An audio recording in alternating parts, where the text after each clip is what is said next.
Good evening. I am presenting a study on the role of infliximab in the management of resistant KD-like illness in patients with the MISC. Multisystem inflammatory syndrome is a spectrum of signs and symptoms noticed in children due to infection of COVID-19. It shared the clinical features of viral myocarditis, Kawasaki disease, KD shock syndrome, and hyperinflammatory response. It differs from KD by evidence of high systemic inflammation, mainly elevated TNF-alpha levels and rapid decomposition with multi-organ dysfunction. Hence, early initiation of immunomodulatory therapy may be beneficial in this case. With this background, we are describing the institutional experience of infliximab in the management of resistant KD-like illness in patients with MISC. So our management strategy in treating a child with the infected MISC is, if a child had a clinical evidence of Kawasaki disease and a hyperinflammatory response, also cardiovascular abnormalities in the form of coronary dilatation and LV dysfunction, also evidence of COVID-19 infection or contact with the infected positive patient, initial therapy, IV agent steroids we are giving. If the child had persistent fever and unresolving inflammation and progressive dilatation of coronary arteries and aneurysm, infliximab given as a second-line therapy. With this background, we conducted a retrospective study. Study period was 15 months, April 2022 to September 2021. We included children presented with MIS in the form of KD-like illness, refractory shock, multi-organ dysfunction, and coronary artery aneurysm. Total 9 children were included in our study. Median age of presentation was 31 months. Mean weight was 20 kgs. 9 children were presented as a KD-like illness, shock, and gastroenteritis. 2 children had the combined symptoms. 2 had the KD-like illness and gastroenteritis. 2 had the KD-like illness and shock. 3 had only the KD-like illness symptoms.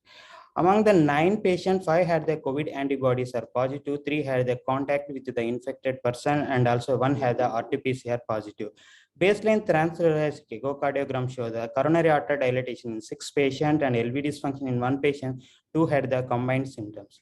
All 9 patients have the elevated inflammatory response. IVIG and steroids were given as the initial therapy. Mean day of administration of IVIG from day of onset of fever was 7.6 days. Post IVIG, all among 9 patients and 3 had the refractory shock and coronary artery dilatation with LV dysfunction.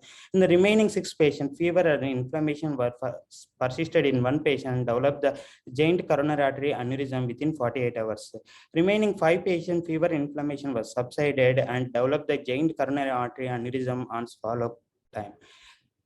In view of the refractory shock in 3 children and also giant coronary artery aneurysms in 6 patients, even after IVIG transfusion, developed the IVIG resistance, labeled as IVIG resistance and given the infliximab therapy. All 9 patients received the infliximab as a single dose, 5 mg per kg, IV over 2 hours. No adverse events were noted during transfusion of the IV infliximab.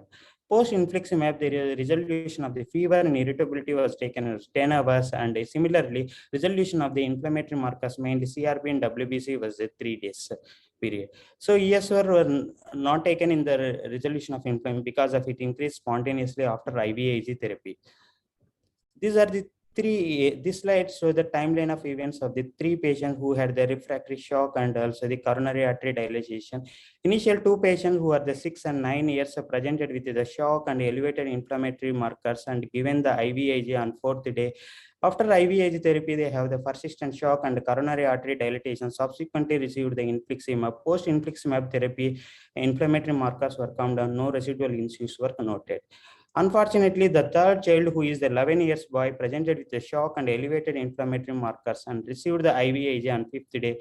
After receiving the 5th IVIG, he was in the refractory shock and coronary artery dilatation with a severe LV dysfunction. Subsequently received the infliximab, even though his clinical status was not improved and developed the multi-organ dysfunction, expired on the 7th day. These are the subset of patients in our cohort who developed the giant coronary artery aneurysms. These children are 6 children who developed the giant coronary artery aneurysms had the elevated platelet count to the grade of the 9.8 lakhs. This thrombocytitis is a risk factor developing the giant coronary artery aneurysm. Post infliximab therapy, there is 6 children had the giant coronary aneurysm and 2 had the no cardiac issues, normal ventricular function and coronaries, and 1 child was died with refractory shock and multi-organ dysfunction. So I concluded that even though MISC overlap with the Kawasaki disease, there is a lack of adequate response to IVIG intensive phase. So it required the further evaluation in the pathogenesis of inflammatory pathways.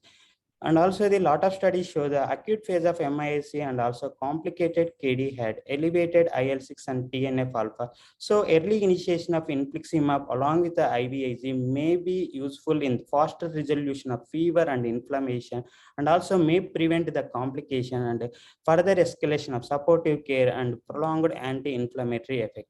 And also the single dose of infliximab were cost effective compared with the IVIG in older children, and also avoid the prolonged use of the steroids.